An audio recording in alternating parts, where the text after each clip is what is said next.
I pozdrav svima, danas radimo, radim slabe tačke tenka AT2.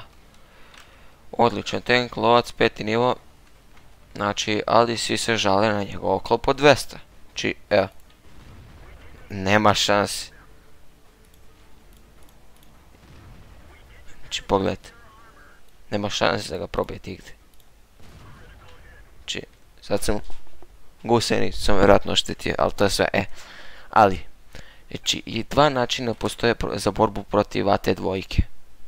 Znači, samo dva načina, ne postoji ništa drugo. Kad ste udaljeni od njega, možete ga gađati, evo, znači, u ovu malu kupolu. Znači, evo, pogledajte, ova mala kupola. Znači, tu ga gađate kad ste udaljeni od njega. A drugi način jeste, ali morate biti onako malo bliže.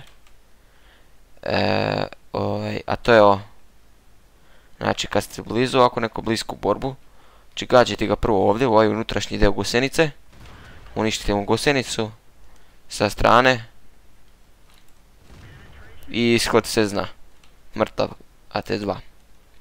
Znači, to su ta dva načina. Također, znači, možete prebaciti ako imate ove fugaste granate. Znači, s njima da ga gađate u top, da mu uništite top.